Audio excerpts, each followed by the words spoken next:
Assalamualaikum warahmatullahi wabarakatuh. Kepada rekan-rekan mahasiswa semuanya, alhamdulillahirrahmanirrahim, pada kesempatan kali ini kita bisa melanjutkan kajian kita atau mata kuliah kita tentang hukum perkawinan. Pada tema kali ini kita akan membahas tentang perjanjian perkawinan. Oke, sebelum saya lanjutkan, semoga kondisi rekan-rekan semuanya dalam kondisi sehat walafiat, dalam kondisi yang terbaik, dan tetap semangat untuk tetap belajar. Oke, subtema pada pertemuan atau kajian perjanjian perkawinan antara lain adalah tentang konsep perjanjian, kemudian tentang konsep perjanjian perkawinan, kemudian macam-macam perjanjian perkawinan, kemudian taklik talak, kemudian contoh dari perjanjian perkawinan, dan nantinya akan kita bahas juga tentang akibat dari pelanggaran perjanjian perkawinan. Oke, langsung saja pada konsep-konsep perjanjian. Perjanjian adalah suatu perbuatan dengan mana satu orang atau lebih mengikatkan dirinya terhadap satu orang lain atau lebih. Jadi perjanjian itu mengikatkan seseorang dengan yang lainnya, dengan kesepakatan tentunya untuk melakukan sesuatu ataupun tidak untuk melakukan sesuatu. Kemudian unsur perjanjian itu ada 3. Satu, ada unsur esensialia, yaitu harus ada unsur kata sepakat. Jadi tidak bisa terjadi perjanjian kalau tidak ada kata sepakat. Yang kedua adalah naturalia, yaitu bahwa keberadaan perjanjian itu menjadi peraturan atau menjadi undang-undang. Kemudian aksidentalia, yaitu ketentuan khusus dari para pihak. Jadi di dalam perjanjian itu ada hal-hal yang khusus, yang itu seperti di pengecualian, seperti hal-hal yang khusus yang mungkin perlu diatur tertentu gitu. Kemudian asas perjanjian itu ada beberapa di sini, ada banyak sekali. Ada asas berlaku sebagai undang-undang. Jadi kalau 2 orang itu berjanji, maka perjanjian itu menjadi undang-undang. Kemudian asas konsensualisme, yaitu terjadi kesepakatan. Jadi sebagaimana tadi di unsur perjanjian, bahwa di dalam perjanjian itu harus terjadi karena kesepakatan. Yang kedua, karena asas kebebasan berkontrak, yaitu kebebasan untuk bebas berjanji dengan siapapun. Yang keempat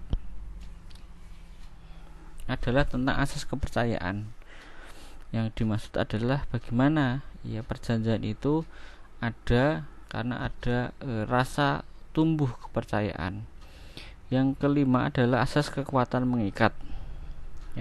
Jadi perjanjian itu adalah mengikatkan diri gitu ya. Jadi para pihak yang ada di dalam perjanjian tersebut itu diikat di dalam sebuah perjanjian. Yang keenam adalah asas kepastian hukum, asas moral, kemudian asas kepatutan. Nah, ini adalah beberapa asas perjanjian.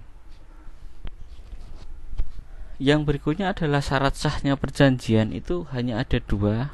Satu namanya syarat subjektif, kemudian yang kedua itu ada syarat objektif. Nah, syarat subjektif itu dibagi menjadi 2 lagi, yaitu kesepakatan mereka yang mengikatkan dirinya, dan yang kedua adalah kesepakatan untuk membuat suatu perikatan atau perjanjian. Saya ulangi lagi, adalah kesepakatan untuk meningkatkan dirinya, dan yang kedua adalah kesepakatan untuk membuat perjanjian atau perikatan. Nah, apabila syarat subjektif itu tidak terpenuhi, maka perjanjiannya dianggap sah, tetapi perjanjian dibatalkan. Jadi perjanjiannya sah, tetapi berakibat hukum dari perjanjian tersebut itu dibatalkan. Kemudian syarat yang kedua adalah syarat objektif. Syarat objektif itu ada dua, yaitu suatu pokok persoalan tertentu. Jadi persoalannya itu tertentu jelas gitu ya. Kemudian yang kedua adalah suatu sebab yang tidak terlarang. Syarat objektif ini harus terpenuhi. Kalau tidak terpenuhi, maka perjanjian dari awal itu sudah dianggap tidak ada, karena tidak ada yang berjanji, objeknya nggak ada gitu. Kemudian dan berakibat hukum, perjanjian batal demi hukum. Kita masuk ke subtema yang kedua,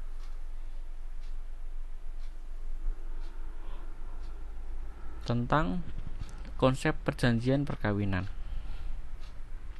Kita masuk ke definisi atau pengertiannya dulu.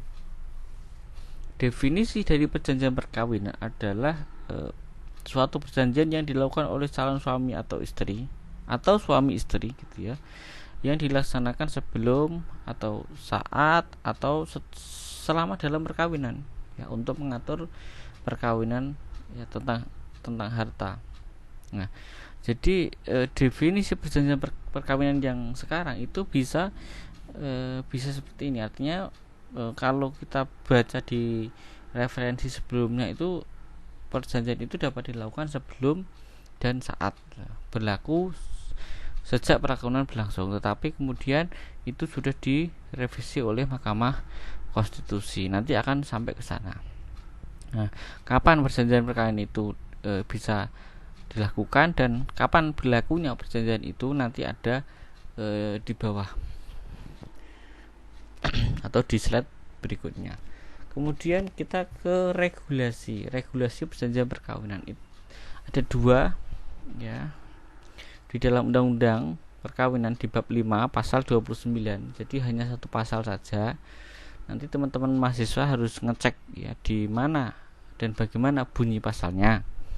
Kemudian yang kedua itu di dalam kompilasi hukum Islam, di dalam bab ke-7 pasal 45 sampai pasal ke-52. Nanti rekan-rekan mahasiswa saya harapkan membacanya ya, pasal 45 sampai pasal 52 itu satu bab sendiri, isinya tentang perjanjian perkawinan. Sekitar 7 pasal. Yang berikutnya adalah tujuan perjanjian perkawinan. Kenapa?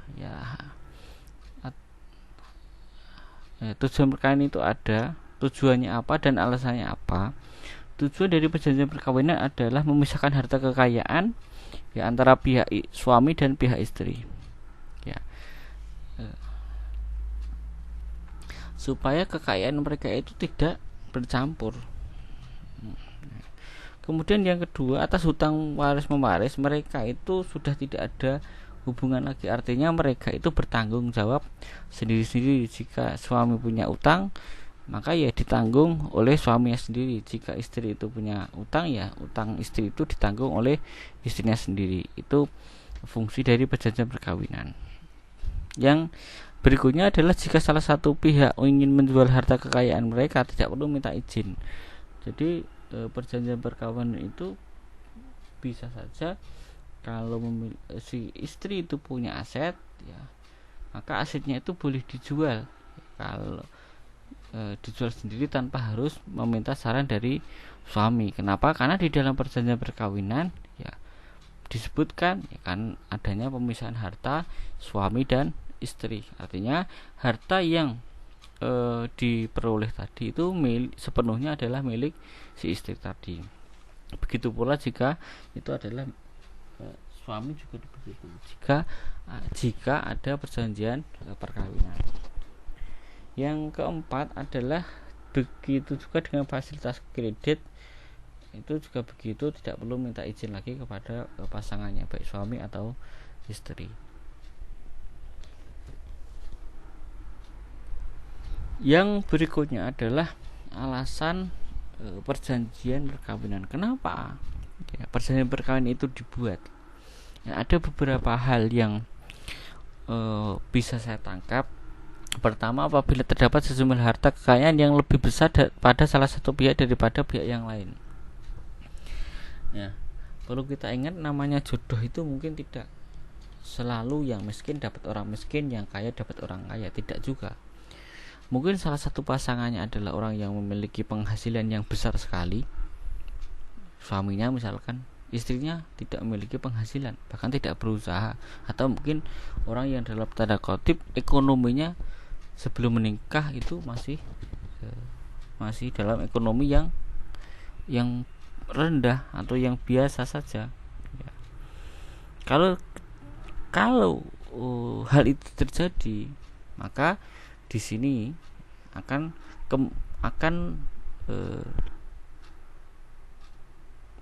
ada kemungkinan bahwa di dalam perkawinan tersebut ada perjanjian perkawinan. Yang kedua, apabila sama-sama memiliki pemasukan yang besar, artinya suami dan istri itu sama-sama bekerja atau tidak bekerja, mungkin sama-sama memiliki perusahaan yang besar, ya, dan tentunya penghasilannya besar. Maka dalam konteks seperti ini, pasangan yang memiliki pendapatan yang besar-besar tadi, maka tidak heran jika mereka kemudian melakukan perjanjian perkawinan. Ya, kalau rekan-rekan mahasiswa itu banyak yang menyindir artis misalkan, supaya nanti kalau cerai itu mudah ngurusnya. Ya, ini juga ada benarnya, juga mungkin ada kurang tepatnya gitu, karena tidak semua artis saya kira juga melakukan perjanjian perkawinan. Jadi begitu. Jadi ya intinya benar. Jadi ketika pemasukan suami dan istri itu sama-sama besar, maka tidak bisa kemungkinan besar akan terjadi perjanjian perkawinan. Kalau tidak dibuat perjanjian begitu, ya mungkin saja bukan masalah karena rebutan harta, mungkin ya lebih mudah di dalam mengatur keuangan mereka itu ya saya kira akan lebih mudah. Kenapa? Karena mungkin saja penghasilan yang besar tersebut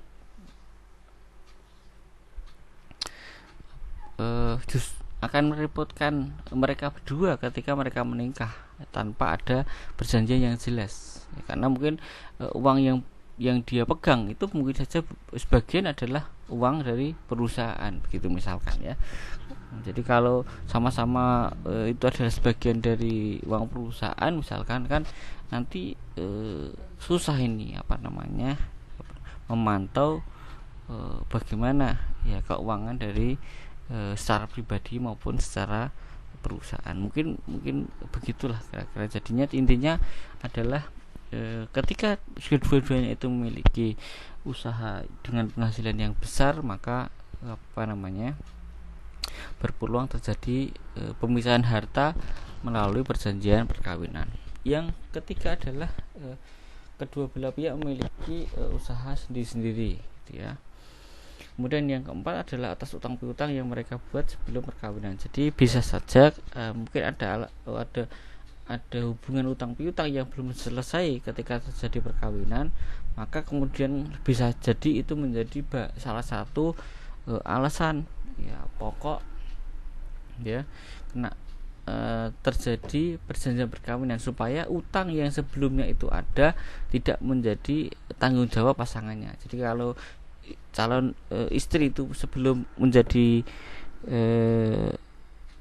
nikah, sebelum kawin dengan pasangannya itu memiliki utang, maka utang yang dia punyai sebelum menikah ya, menjadi tanggung jawab istri itu sendiri, tidak kemudian menjadi tanggung jawab si suami. Rekan-rekan mahasiswa yang berbahagia, kita lanjutkan tentang batas perjanjian perkawinan. Batas perjanjian perkawinan ini berfungsi untuk membatasi ya kira-kira hal apa saja yang boleh diperjanjikan dan apa saja yang itu tidak boleh untuk bahan atau tema perjanjian perkawinan. Yang pertama adalah tentang tidak boleh bertentangan dengan nilai kesusilaan atau dengan ketertiban umum. Tidak boleh bikin perjanjian yang melanggar tentang nilai-nilai kesusilaan atau perjanjian umum. Kemudian yang kedua, tidak boleh bertentangan dengan kedudukan suami sebagai kepala keluarga. Jadi kedudukan kewajiban tanggung jawab sebagai seorang suami itu tidak boleh kemudian dibebankan kepada istri dengan atau melalui perjanjian perkawinan, itu tidak boleh. Jadi walaupun harta itu dipisah dengan perjanjian perkawinan, maka itu bukan berarti suami tidak memberikan nafkah sama sekali, tidak bertanggung jawab dalam pemberian nafkah, tidak, tetapi suami tetap berkewajiban sebagai kepala keluarga dan memiliki kewajiban untuk tanggung jawab kepada istri dan anak-anaknya dan keluarga, gitu ya intinya. Yang ketiga adalah suami tidak boleh melepaskan hak mereka untuk mewarisi harta peninggalan anak-anak mereka. Artinya ketika terjadi perjanjian perkawinan suami dan istri, kemudian suami dan istri kemudian meninggal dunia, ya, suaminya saja misalkan, suaminya yang meninggal dunia, maka di dalam perjanjian perkawinan tidak boleh dia melepaskan hak kewarisan itu. Ya, saya berjanji untuk melepaskan hak waris saya kepada anak, itu tidak boleh. Perjanjian yang seperti itu dilarang. Artinya tidak tanggung jawab dan tidak melepaskan hak waris mewarisi terhadap anak-anak mereka. Kemudian yang keempat adalah tidak boleh ditentukan ya, bahwa salah satu pihak akan menanggung hutang lebih besar daripada keuntungannya. Jadi tidak boleh misalkan suami dan istri itu sama-sama bekerja kemudian tetap harus hutang, maka perjanjian perkawinan itu tidak boleh membebankan ya urusan utang itu dibebankan kepada salah satu pihak. Ini tidak boleh, sesuatu yang tidak boleh di dalam perjanjian perkawinan. Yang terakhir adalah tidak boleh bertentangan dengan ketentuan hukum agama dan kesusilaan. Ini sama mirip dengan yang di atas tadi. Jadi tidak boleh bertentangan dengan nilai-nilai hukum, tidak boleh bertentangan dengan nilai agama, dan tidak boleh bertentangan dengan nilai-nilai kesusilaan. Misalkan berjanji, ada perjanjian untuk bisa poligami itu lebih dari 6 istri, ini tidak boleh. Nah, ini kan perjanjian yang itu dilarang, baik dari segi agama, dari sisi hukum, ya, dari sisi kesusilaan itu juga tidak bagus gitu ya, atau tidak diperbolehkan. Jadi hal-hal yang bertentangan dengan nilai-nilai agama, hukum, dan kesusilaan itu tidak boleh menjadi perjanjian. Jadi boleh berjanji yang isinya tentang harta, tetapi itu tidak boleh melanggar tentang aturan-aturan yang sudah ada. Yang berikutnya macam-macam perjanjian perkawinan. Ini ada di bab ke-7 pasal 45 kompilasi hukum Islam. Jadi di antara di antara bab ini di antara pasal-pasal tadi tentang perjanjian perkawinan, nanti di pasal 45 ada jenis-jenis perjanjian perkawinan. Perjanjian perkawinan itu dibagi menjadi dua, satu perjanjian talak dan perjanjian lain. Kita coba cek di pasal 45 kompilasi hukum Islam ya. Satu ada tali talak. Tali talak itu diatur di dalam pasal 11 ya. Peraturan Menteri Agama RI nomor 2 tahun 1990 ya. Ini rekan-rekan mahasiswa belum lahir ini. Tetapi kalau 90 ini umurnya sudah sekitar 30-an tahun peraturan Menteri Agama. Terus terang saja belum mengetahui ya, apakah tali talak itu di permahannya ini atau sudahnya ada, itu belum saya temukan. Tapi kalau peraturan Menteri Agama tentang persyaratan perkawinan itu memang sudah ada yang terbaru. Setahu saya itu di Peraturan Menteri Agama nomor 19 tahun 2018 itu. Oke.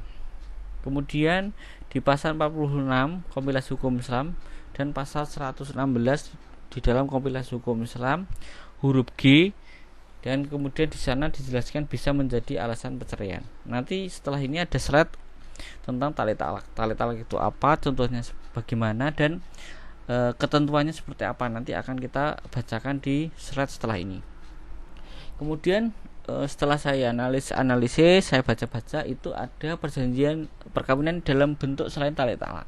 Nah, apa itu? Satu, tentang harta dalam perkawinan, dan ini juga akan kita bahas juga kedudukan harta dalam perkawinan, itu akan ada di tema ke 10 atau 11 atau begitu ya, kira-kira begitu, atau mungkin ke 9 ya. Kalau 8 itu enggak, baru ke 8 tidak, pokoknya setelah ke 8. Nah, nanti ada tema tersendiri tentang ini. Nah, perjanjian perkawinan terkait tentang kedudukan harta itu kita bagi lagi menjadi 3. Satu, ya, perjanjian percampuran harta pribadi antara harta bawaan suami dengan harta bawaan istri. Jadi kalau normatif secara umum itu harta bawaan, harta yang diperoleh sebelum perkawinan itu menjadi miliknya masing-masing. Jadi harta suami tetap miliknya suami, harta bawaan suami tetap miliknya suami, harta bawaan istri tetap menjadi harta bawaan istri. Tetapi kalau terjadi perjanjian perkawinan, maka bisa kemudian itu digabungkan menjadi satu. Hartamu sebelum perkawinan mana, hartaku sebelum perkawinan itu ini. Kalau kita sepakat, maka di dalam perjanjian perkawinan kita tuangkan hartaku menjadi satu, gitu ya, dan menjadi harta bersama, gitu ya. Nah, yang kemudian yang kedua, bentuk perjanjian yang terkait tentang kedudukan harta. Kalau tadi itu bentuk yang pertama. Bentuk yang kedua adalah percampuran harta penghasilan pribadi antara harta penghasilan suami dengan harta penghasilan istri jika keduanya bekerja. Jadi kalau bisa saja penghasilanmu mana, penghasilan suami mana, penghasilan istri mana ketika sudah menikah, gitu ya. Lalu ini digabungkan menjadi satu. Nah, itulah kemudian dicantumkan di dalam perjanjian perkawinan. Tetapi syaratnya kedua-duanya bekerja. Nah, ini sebenarnya tidak perlu lagi perjanjian perkawinan sebenarnya. Kenapa? Karena pada normatif atau secara umum itu ya biasanya seperti ini. Tetapi kalau memang itu dicantumkan di dalam perjanjian perkawinan, maka kemudian ini menjadi perhatian yang lebih penting, karena harta itu terkait tentang kewarisan, terkait tentang pemindahan harta dan lain sebagainya. Jadi penting untuk penekanan, gitu ya. Perjanjian itu penting sebagai penekanan. Yang jenis yang ketiga, dan ini adalah yang mungkin selalu ditebak ya, atau selalu yang dijawab oleh rekan-rekan mahasiswa, yaitu pemisahan harta penghasilan masing-masing suami atau istri bila keduanya bekerja. Jadi ini yang sering dipahami mahasiswa itu hanya pada jenis ini, gitu ya. Sementara perjanjian perkawinan itu kan banyak, ada tali talak, ini pun jumlahnya jenisnya 3, gitu ya. Apalagi yang ini, apalagi yang bentuk yang terakhir. Nah, jadi ada pemisahan harta penghasilan masing-masing suami dan istri. Nah, ini banyak yang mencontohkan itu artis, ya. Mungkin juga sama artis, selain itu mungkin juga di kalangan pengusaha yang mereka mungkin sama-sama memiliki perusahaan, pasangan itu misalnya suaminya punya perusahaan, istrinya juga punya perusahaan. Nah, ini memungkinkan terjadinya adanya perjanjian perkawinan, supaya ketika mereka itu putus, itu maka baik itu putus karena cerai ataupun putus karena kematian, maka pengurusan terkait harta itu akan menjadi lebih mudah, karena lebih jelas, gitu ya, karena ada perjanjian perkawinan. Yang kedua dari jenis perjanjian yang lain selain talak tadi adalah perjanjian perkawinan dalam perkawinan poligami. Ya, poligami itu sudah kita ketahui ya, perjanjian di mana istrinya itu lebih dari satu. Jadi suami memiliki istri lebih dari satu, itu namanya poligami. Secara umumnya begitu. Nah, perjanjian perkawinan itu bisa terkait tentang maskan. Maskan itu tempat tinggal. Bisa terkait tentang waktu giliran. Ya, giliran itu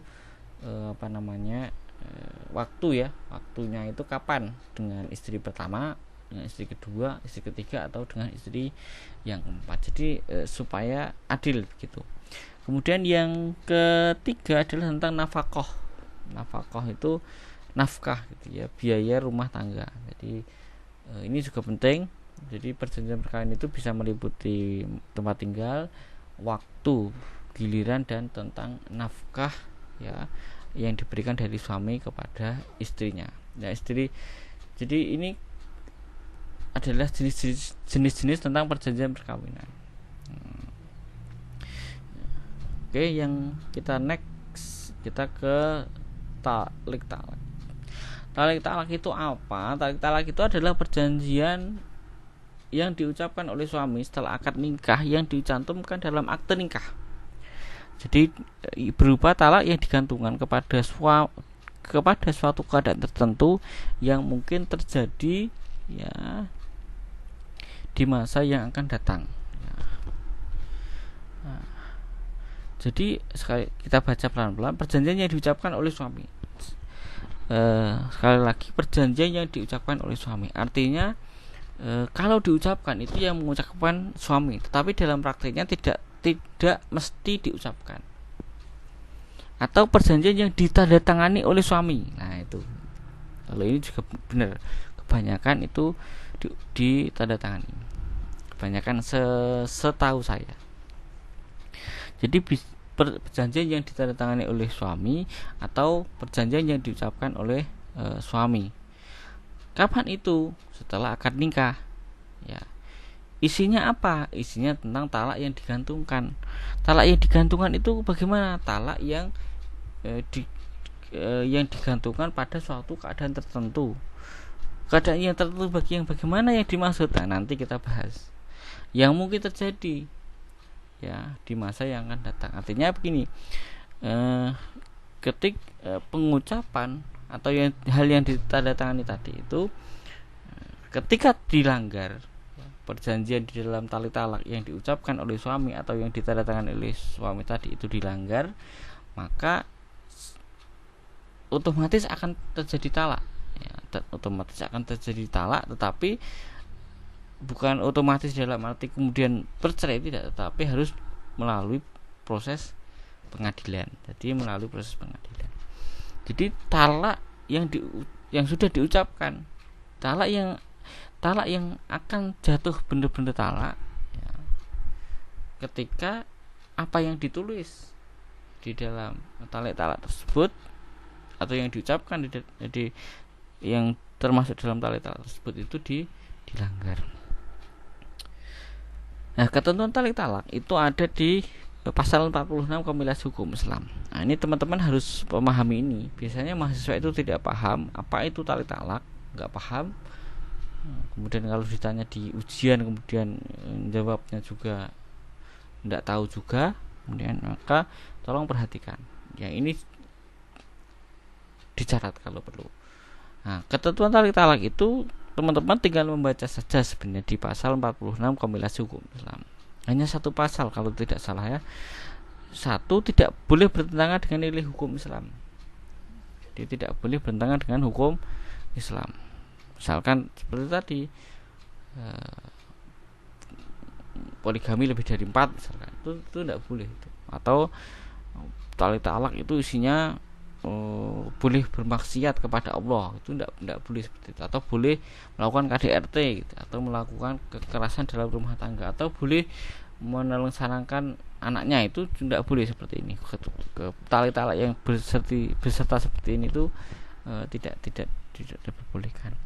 Pelanggaran talik-talak harus diajukan ke pengadilan agar talaknya benar-benar jatuh. Jadi tidak otomatis terjadi kecuali kalau ada putusan pengadilan. Nah, jadi tali talak itu ada di buku nikah. Nanti ya, rekan-rekan mahasiswa boleh ngecek ya, nanti akan saya tampilkan setelah ini. Tidak dihukumi wajib, dan apabila telah terjadi tali talak maka tidak boleh dicabut. Ya, sebenarnya tali talak itu hukumnya sunnah sebenarnya, tetapi pengalaman yang saya dapatkan dan pengalaman yang saya amati bahwa semua yang menikah itu biasanya kemudian disuruh atau diwajibkan oleh penghulunya atau oleh pegawai pencatat nikahnya, ya itu mereka wajib tanda tangan tali talak, atau mereka wajib mengucapkan tali talak dan menandatangani tali talak tersebut. Seperti apa sebenarnya? Nah, tali talak itu seperti ini. Di buku nikah itu ada satu halaman khusus yang berisi tentang sigot taklik. Nah, pada hari ini Senin tanggal 25 Desember 2017, ini kan ada tanggalnya ini ya, bawah ini ya, nama saya siapa, begitu, siapa berjanji dengan sesungguhnya bahwa saya akan mempergauli istri saya dengan bernama siapa ya, binti siapa, dengan baik ya, dengan baik ya menurut ajaran Islam. Kepada istri saya tersebut saya mengatakan sigot taklik sebagai berikut. Apabila saya meninggalkan istri saya selama 2 tahun berturut-turut, tidak memberi nafkah wajib kepadanya 3 bulan lamanya, kemudian menyakiti badan atau jasmani istri saya, dan membiarkan tidak memedulikan istri saya selama 6 bulan atau lebih. Jadi kalau kita paskan di definisi, perjanjian yang diucapkan oleh suami, iya, ini ditandatangani oleh suami. Nah, ini teman-teman mungkin menebak ini tanda tangan siapa gitu ya. Nah, kemudian setelah akad nikah, jadi tanda tangan ini itu biasanya, dan memang setelah akad nikah gitu ya, setelah akad nikah itu saya terima nikahnya begitu bla kemudian sah, maka kemudian penghulu itu kemudian meminta untuk tanda tangan ini ya. Setelah akad nikah yang dicantumkan dalam akte nikah, dan ini ada memang di akte nikah, betul ya, berupa talak yang digantungkan. Artinya akan jatuh talak jika ini dilanggar, jika ini terjadi, maksud saya meninggalkan istri saya selama 2 tahun berturut-turut dan lain sebagainya. Jika ini terjadi, maka dan karena perbuatan saya tersebut istri saya tidak ridho dan mengajukan gugatan kepada pengadilan agama, maka bila gugatannya diterima oleh pengadilan tersebut, kemudian istri saya membayar 10.000 sebagai iwat pengganti kepada saya, jatuhlah talak saya kepadanya. Nah, ini kepada pengadilan agama saya memberikan kuasa untuk menerima uang iwat tersebut dan menyerahkan kepada Badan Amil Zakat Nasional untuk keperluan ibadah sosial. Nah, ini perlu kita perhatikan. Jadi ketika ini terjadi, meninggalkan istri selama 2 tahun berturut-turut, tidak memberi nafkah selama 3 bulan, menyakiti badan atau jasmani istri, membiarkan istri selama 6 bulan, itu ketika ini terjadi, maka sigot tali talak ini yang awalnya digantungkan akan benar-benar jatuh. Yang menjatuhkan siapa? Pengadilan agama. Jadi tidak otomatis jatuh, kecuali kalau dia mengajukannya itu ke pengadilan agama. Nah, perlu kita ketahui di sini bahwa ketika kondisi istri itu tidak ridho, jadi mungkin saja ketika istri itu mengalami ini, misalkan istrinya itu mengalami nasib yang tidak baik seperti 4 hal ini, itu ada juga mungkin yang istri itu mereka ridho saja ya, wah saya ridho ini, saya sabar gitu ya. Selama mereka sabar dan mereka tidak mengajukan ke pengadilan agama sebagai alasan perceraian, maka perceraian tidak terjadi. Pelanggaran talak itu dianggap tidak terjadi. Kenapa? Karena istrinya ridho dan tidak mengajukan gugatan kepada pengadilan. Jadi begitu. Jadi intinya kalau tidak ada putusan pengadilan, maka ini tidak bisa benar-benar terjadi tali talak. Nah, tetapi kalau ini terjadi, dikuatkan dengan segala buktinya, maka pengadilan akan memutuskan terjadi pelanggaran sigot talak ini, gitu ya. Jadi begitu. Semoga bisa dipahami. Intinya begitu. Jadi kalau 4 hal ini terjadi, maka sebenarnya, dan kemudian itu diajukan ke pengadilan, maka bisa terjadi maka bisa terjadi talak atau perceraian. Nah, tetapi kalau istri itu tetap ridho walaupun mengalami 4 hal ini, tetap ridho, tetap tenang gitu ya, menunggu sadarnya suami gitu ya, yang itu tetap ridho dan tidak mengajukan ke pengadilan agama, maka psikotalik talak ini ya tidak akan menimbulkan efek apapun gitu ya. Oke, begitu. Ini adalah tentang psikotalik talak. Dan sekali lagi teman-teman semuanya bisa melihat di setiap di akte nikah mesti akan ada psikotalik talak. Dan jarang sekali psikotalik talak ini setahu saya itu tidak ditandatangani. Walaupun sebenarnya ini di dalam KHI itu tidak di dalam HI betul ya, pasal 46 ini ada tulisan tak dihukumi wajib gitu ya. Jadi kalau kita acuannya kompilasi hukum Islam, kita boleh saja menolak untuk tidak tanda tangan ini. Tetapi menurut saya juga kurang etik ya, ketika kita tanggung jawab, ketika kita sebagai seorang suami kemudian hanya tanda tangan seperti ini kok tidak mau, itu saya kira dipertanyakan juga keseriusan untuk tanggung jawab kepada keluarganya begitu ya. Begitu. Lanjut. Nah, kapan perjanjian perkawinan itu ya, dan mulai kapan berlakunya? Nah, ini pernah saya tanyakan ya di grup WhatsApp, dan kebanyakan mahasiswa mengalami kebingungan gitu. Yang benar itu yang mana?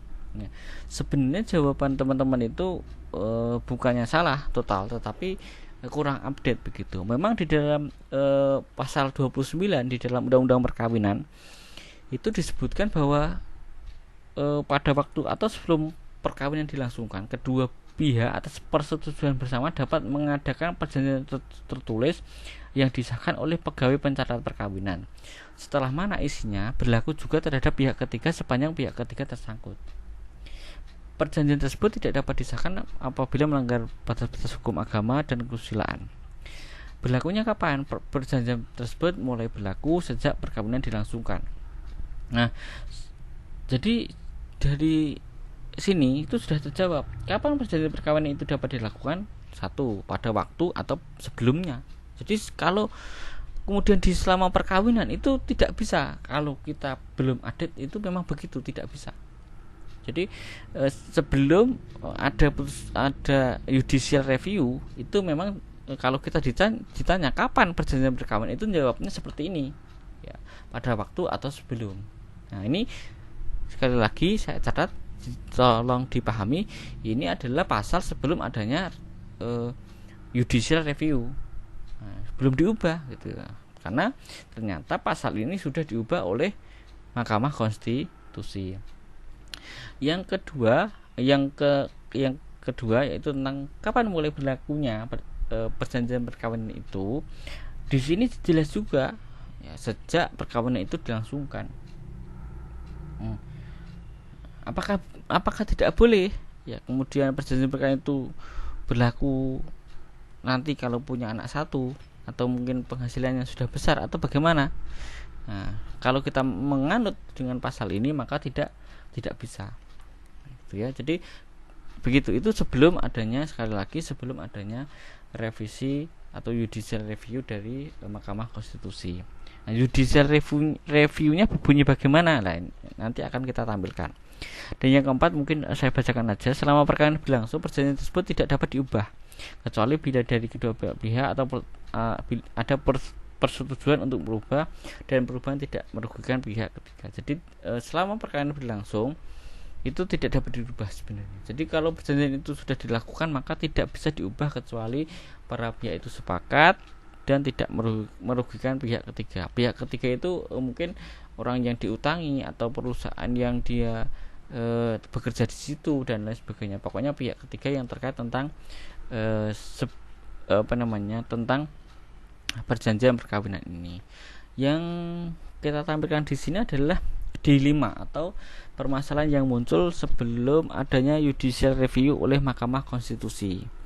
Apa yang muncul di sana? Di dalam KUH Perdata itu disebutkan perjanjian itu harus dibuat di depan akte notaris. Ya, sementara di dalam Undang-Undang Perkawinan itu tidak disebutkan harus di depan notaris. Ya. Atau ya bahkan hanya di bawah tanah. Nah, ini kenapa? Karena di undang-undang itu tidak menyebutkan adanya harus di depan notaris, padahal di dalam KUH Perdata itu harus ada di depan notaris. Jadi begitu. Kemudian yang kedua adalah perjanjian perkawinan hanya dapat dibuat sebelum perjanjian perkawinan dilangsungkan. Sementara di undang-undang perkawinan itu bisa dibuat sebelum dan pada saat perkawinan. Jadi waktunya, jadi dari sisi waktu itu berbeda. Di dalam KUH Perdata perjanjian perkawinan itu hanya bisa dilakukan sebelum perjanjian perkawinan padahal di dalam undang-undang perkawinan itu hanya saat atau sebelum terjadi perkawinan. Kemudian problem yang ketiga adalah sepanjang perjanjian perkawinan tidak dapat diubah dengan cara apapun juga. Nah, jadi di dalam KUH Perdata itu nggak bisa diubah kalau orang janji kawin. Sementara di undang-undang perkawinan itu boleh-boleh saja, selama itu disepakati oleh kedua belah pihak, ya, suami istri tadi, ya, untuk mengubah dan perubahan tidak merugikan pihak ketiga. Jadi pihak ketiga itu di dalam undang-undang perkawinan itu tidak bisa dirugikan, gitu ya. Yang pertama, tentang kapan perjanjian perkawinan itu. Perjanjian perkawinan itu dapat dilangsungkan, ya, pada waktu sebelum dilangsungkan atau selama dalam ikatan perkawinan. Kedua belah pihak atas persetujuan bersama dapat mengajukan perjanjian tertulis yang disahkan oleh pegawai pencatat perkawinan atau notaris. Jadi bisa pegawai pencatat perkawinan. Apa tadi? Ya, di psikotalik talak tadi. Psikotalik talak itu mesti ditandatangani di depan pegawai pencatat perkawinan. Ya, kalau di Islam itu ya penghulunya itu biasanya begitu. Nah, kemudian atau bisa lewat notaris. Jadi ini biasanya kalau psikotalik talak itu ditandatangani otomatis ada di di dalam akte nikah. Tapi kalau notaris ini biasanya terkait tentang harta dalam perkawinan. Nah, setelah mana isinya berlaku juga kepada pihak ketiga sepanjang pihak ketiga itu tersangkut atau tidak merugikan pihak yang ketiga. Yang berikutnya adalah kapan perjanjian itu berlaku. Perjanjian itu bisa diberlakukan sejak perkawinan dilangsungkan kecuali ditentukan lain dalam perjanjian perkawinan. Ya, jadi bagaimana intinya? Intinya adalah perjanjian perkawinan itu tidak harus berlaku sejak perkawinan berlangsung. Bisa saja selama perkawinan. Mungkin ini perjanjian perkawinan berlaku sejak 5 tahun mendatang setelah terjadi perkawinan, atau nanti sejak punya anak yang pertama, atau sejak punya anak yang kedua. Nah, hal itu harus jelas, ya, sehingga perjanjian perkawinan itu bisa berjalan kapan dengan jelas, berlaku sejak kapan itu dengan jelas, dan berakibat hukum apa itu kan juga harus jelas juga, gitu ya. Jadi ini adalah jawaban dari kapan perjanjian perkawinan itu dilangsungkan dan kapan ya perjanjian perkawinan itu berlaku, gitu ya. Nah, yang saya tampilkan ini perlu teman-teman catat, ini adalah putusan Mahkamah Konstitusi. Ini hanya potongan-potongan saja. Kalau ini kan di dalam pasal 29 Undang-Undang Perkawinan. Nah, Undang-Undang Perkawinan itu sudah diubah. Ya, yang ubah siapa? Mahkamah Konstitusi. Kenapa yang dibahas MK? Karena lembaga hukum yang berhak itu ya Mahkamah Konstitusi. Nah, itu. Mungkin saya tampilkan aja ya.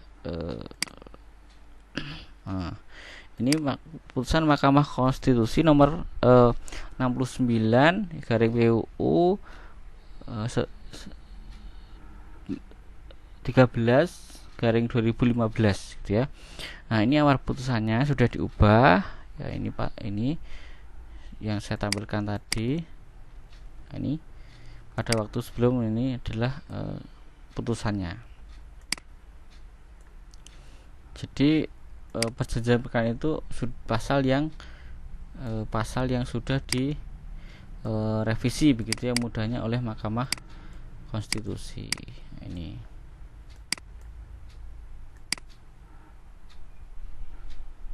nanti teman-teman harus baca juga gitu ya, apa itu Mahkamah Konstitusi, fungsinya apa ya, putusannya bagaimana gitu ya, kegiatannya apa. Itu rekan-rekan mahasiswa kalau belum paham itu harus harus membuka di websitenya Mahkamah Konstitusi. Saya kira itu sudah cukup jelas di sana apa tugas dari Mahkamah Konstitusi. Nah, kita ke slide yang terakhir ya. Ini sudah semua, jadi jelas ya kapan perjanjian perkawinan boleh dilakukan atau kapan ya perjanjian perkawinan itu dapat dilakukan oleh pihak-pihak yang terkait, terutama suami dan istri. Yang kedua adalah kapan perjanjian perkawinan itu berlaku. Kemudian yang bagian slide yang terakhir ini, nah, akibat dari pelanggaran perkawinan itu adalah adanya hak kepada istri terutama ya, untuk meminta pembatalan nikah atau mengajukannya atau memohon kepada pengadilan supaya dibatalkan perkawinannya atau pernikahannya. Ini disebutkan di dalam pasal 51 Kompilasi Hukum Islam. Pelanggaran perkawinan juga bisa mengakibatkan terjadinya perceraian. Ya sebagaimana tadi talak gitu ya. Itu bisa digunakan sebagai alasan alasan perceraian. Ya, bisa menjadi alasan perceraian. Nah, di sini saya menampilkan contoh dari perjanjian perkawinan terkait tentang harta. Ya, terkait tentang harta ya di dalam perkawinan. Kita perbesar gitu ya, semoga bisa kelihatan. Nah, nanti teman-teman bisa mengakses ini di Google, saya kira ada, di teman-teman tinggal bisa download aja ya. Dan teman-teman kalau mau bisa buat seperti ini dan profesional benar, maka bisa menjadi notaris setelah lulus S1 gitu ya. Tapi nanti harus sekolah lagi atau bagaimana itu ya, teman-teman harus mengikuti prosedur supaya bisa menjadi seorang notaris ya. Mungkin kalau tidak jelas saya bacakan aja. Pada hari ini, harinya apa, tanggal berapa, bulan apa, tahun apa gitu, tahun berapa gitu ya, menghadap pada saya bla bla bla sarjana hukum bla bla bla, notaris di mana, dan dihadiri oleh para saksi yang dikenal oleh saya. Notaris akan disebutkan pada akhir akta ini, nama siapa dan lain sebagainya. Nah, pasal 1 apa? Harta antara suami dan istri tidak akan ada persekutuan harta benda dengan nama atau sebutan apapun juga, baik persekutuan harta menurut hukum atau persekutuan untung dan rugi maupun persekutuan hasil pendapatan. Ini jelas ya, ini contohnya aja. Nah, kemudian yang B misalkan semua harta yang bersifat apapun yang dibawa oleh para pihak dalam perkawinan atau yang diperolehnya selama perkawinan karena pembelian, waris, hibah, dan atau dengan cara apapun juga tetap menjadi milik dari para pihak yang membawa atau yang memperolehnya. Jadi kalau ini tadi itu harta yang diperoleh selama perkawinan itu isinya itu menjadi hak masing-masing suami istri. Kemudian yang pasal kedua ini harta bawaan masing-masing itu tetap menjadi harta bawaan masing-masing. Nah, ini nanti dibaca sendiri aja karena ini 4 halaman, nanti waktunya terlalu panjang ya. Tapi kira-kira isinya seperti itu, tentang pemisahan harta, tentang harta bawaan dan lain sebagainya. Dan kita nanti akan juga membahas tentang harta dalam perkawinan gitu. Ini hanya sebagai contoh saja supaya ada gambaran gitu ya, supaya ada gambaran atau seperti apa ya wujud dari perjanjian perkawinan. Oke, kita lanjutkan yang berikutnya.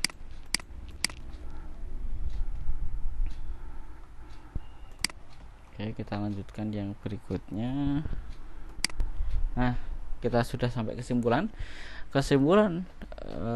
dari tema kita dari kajian kita adalah bahwa perjanjian perkawinan adalah suatu perjanjian yang dilakukan oleh calon suami istri yang dilakukan sebelum, saat, dan selama dalam perkawinan. Ya, ini tentunya salah satu dari waktu ini tentunya tidak sebelum janji, saatnya janji, dan kemudian dalam perkawinan juga masih ada perjanjian. Saya kira tidak seperti itu. Ya, saya kira di antara tiga ini, bisa sebelum, bisa pada saat, atau setelah atau selama dalam perkawinan. Itu waktunya, ya. Untuk mengatur apa? Untuk mengatur akibat perkawinan terhadap harta. Jadi terutama itu harta, begitu ya. Jadi kalau talak itu kan tidak inti di sana tidak disebutkan hartanya itu bagaimana dan bagaimana, tetapi itu lebih pada tanggung jawab, gitu ya. Tetapi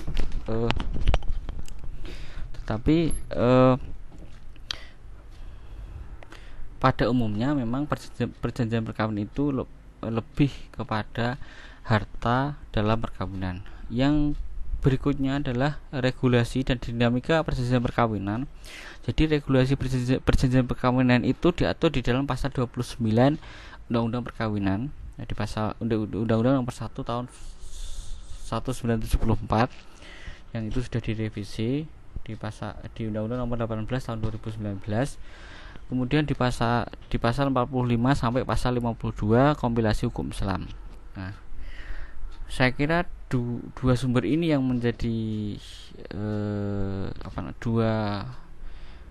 dua sumber ini yang menjadi pokok, gitu ya, untuk kita bertanya tentang perjanjian perkawinan. Sementara mungkin teman-teman dapat mendapatkan juga tentang peraturan Menteri Agama atau Perpres dan lain sebagainya tentang yang isinya ada tentang perjanjian perkawinan, maka itu sah-sah saja untuk menjadi referensi kita semua kalau itu memang ada. Kemudian yang berikutnya adalah tentang kita tegaskan bahwa pasal-pasal ini, terutama di pasal 29 kompilasi di dalam pasal 29 Undang-Undang Perkawinan itu sudah direvisi atau sudah dirubah oleh Mahkamah Konstitusi, terutama tentang kapan perjanjian perkawinan itu dapat dilakukan dan sejak kapan ya perjanjian tersebut itu dapat berlaku, gitu. Kemudian yang terakhir tentang pelanggaran perjanjian perkawinan. Tadi sudah saya tampilkan juga, ya.